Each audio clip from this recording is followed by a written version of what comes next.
Anche se vi ho proposto un PDF e vi ho dato delle indicazioni, è chiaro che può essere che qualcuno non sia riuscito così facilmente a spegnere il navigatore e lasciarsi andare alla fantasia. Ho raccolto 10 e più oggetti e adesso vedremo insieme come si possono creare nuove relazioni e i risultati poi di questi nuovi abbinamenti fantasiologici fatti a navigatore spento. Clic. Ecco qua, questi sono un po' di oggetti che ho trovato in casa. In verità per me questa è un'immagine meravigliosa. Questo qui per me non è un semplice gruppo di oggetti, è la fantasia che prende forma, è la materia prima della fantasia. Allora, cominciamo a vedere che cosa intendiamo per relazione creata con il navigatore acceso. Tra questi oggetti sicuramente la prima relazione che mi viene in mente è tra la forbice e il ditale. Questa è una relazione abbastanza scontata, perché la forbice e il ditale sono due oggetti che solitamente vengono utilizzati insieme quando tagliamo, cuciamo e sono utilizzati dalla sarta, ok? Ma ora proviamo a fare una relazione un pochino più spinta. Ad esempio, se ci pensiamo bene, questo bottone e questo sasso possono entrare in relazione perché questo sasso e questo bottone entrano in relazione perché hanno lo stesso colore.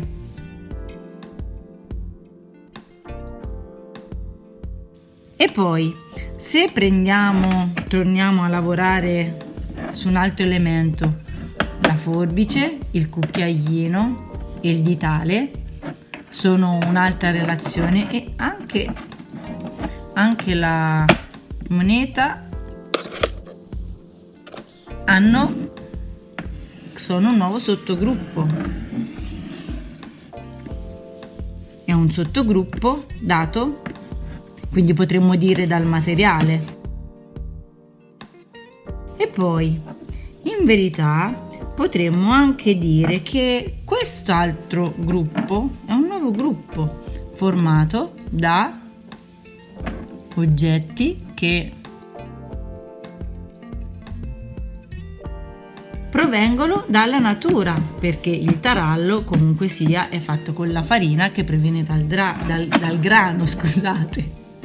Quindi, se andiamo a mantenere anche semplicemente questi tre gruppi, troviamo delle nuove relazioni. Abbiamo abbinato degli elementi che non potrebbero mai stare insieme. E se noi, ad esempio, decidessimo di scegliere tra questi gruppi, questo gruppo, dove abbiamo il sasso e il bottone,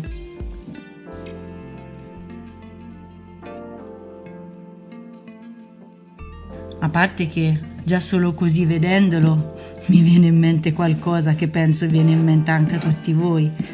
Più avanti, parleremo di questa cosa, di vedere in tutto ciò che ci circonda delle facce, perché scopriremo che ha un nome particolare ed è proprio una tendenza del nostro cervello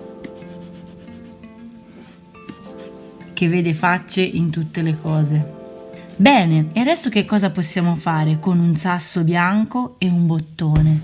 Beh, in verità tantissime cose. Per adesso quello che è importante è che voi alleniate la vostra capacità di andare oltre la quotidianità e non spaventarvi di abbinare cose molto diverse tra di loro, cose che non appartengono a dei sistemi di relazione che voi già avete creato nella vostra mente, nella vostra quotidianità.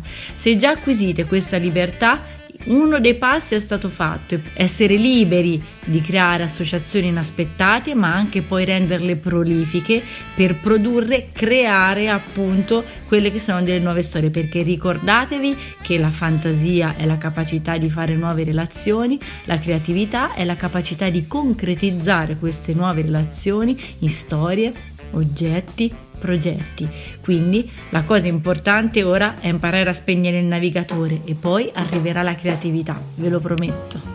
Eccoci qua per vedere effettivamente che cosa può nascere da questa relazione creata a navigatore spento tra un bottone e un sasso. Quindi abbiamo semplicemente un sasso e un bottone che abbiamo messo insieme perché erano entrambi bianchi. Che cosa può nascere da questi due oggetti che solitamente non vengono messi in relazione perché sono disposti nella nostra mente in ambiti totalmente distinti? Beh, la prima idea che mi viene è chiaramente quella di fare una bella camicia con bottoni di sasso. Perché non creare una nuova tendenza? Perché non fare dei bottoni? Ci sono in legno, ci sono in ceramica, perché non farli in sasso? Magari sarà un po' difficile forarli, magari sarà un po' difficile capire come forarli, ma un'idea di bottoni di sasso potrebbe essere interessante. Magari qualcun altro l'ha fatto? Beh, poi lo scopriremo, ma questa prima idea è sicuramente qualcosa di nuovo che si può approfondire ed esplorare. Poi un'altra idea che mi è venuta è stata quella di dire vabbè, ma com'è bella la forma di questo sasso, com'è morbido, com'è arrotondato, com'è liscio, come sarebbe bello avere un bottone esattamente fatto con questa forma. E quindi perché non creare dei bottoni magari fatti di questo stesso materiale che poi vedremo. Questo è un bottone un po' vecchio perché l'ho ritrovato in una di quelle vecchie scatole che avevano le nonne, e questo materiale qui si chiama galalite. È un materiale che poi scopriremo ha una cosa molto interessante. Comunque sia, fare un bottone di qualsiasi materiale ma con questa forma così morbida, e quindi ragionare su questo tipo di forma proprio ispirata da questo sasso per creare dei bottoni, perché no? Quindi prima abbiamo ragionato sul materiale, scusate, adesso abbiamo ragionato sulla forma, ad esempio. E a proposito, sapete che cos'è la galalite? È un materiale che è stato creato da Adolf Spitteler nel 1899, quindi fine 800, praticamente immergendo la caseina nella formaldeide. Fu un materiale che ebbe una grandissima diffusione in quel periodo perché andò a sostituire materiali come il corno, come tutti quei materiali che erano, diciamo, la madreperla, materiali che erano più preziosi ma che erano costosi, e quindi questo tipo di materiale ebbe un grande boom in quel periodo ed è molto utilizzato per la produzione di bottoni. Ma la cosa più interessante è che appunto questo materiale, che cambiò in qualche modo la storia della produzione industriale nel comparto delle plastiche, era fatta proprio dall'abbinamento di due elementi che sono totalmente distinti nelle nostre menti comunemente, ovvero il latte e la plastica, detta anche materiale polimerico se vogliamo usare un termine più tecnico. Quindi vedete come anche in questo caso il nostro Adolf Spitteler, chiaramente ragionando, facendo ricerca, abbia creato un abbinamento totalmente nuovo e inaspettato: il latte e la plastica. E ora vi leggo l'ultimo risultato nato da questa relazione inaspettata tra un sasso e un bottone. Ne è venuta fuori una piccola storia scritta velocemente e mi sarebbe piaciuto continuare, vi dico la verità, ma mi sono fermata. Tutto ciò per dirvi che in verità la realtà è un bacino infinito di possibilità, basta solo guardarle con attenzione, qualche volta non aver paura di andare a esplorare delle combinazioni, delle assonanze che prima non avevamo mai preso in considerazione. E quindi ve la leggo. Un bottone si era stancato di stare sul polsino e un giorno, che non ce la faceva più, decise di saltare, ma non si era accorto di essere al mare. Per fortuna incontrò un sasso bianco che, oltre al colore, come lui era stanco di stare vicino al mare mosso, che lo insordiva più non posso. Decisero che era ora di trovare un po' di tranquillità, in un posto dove nessuno li avrebbe notati. Finalmente tranquilli e beati.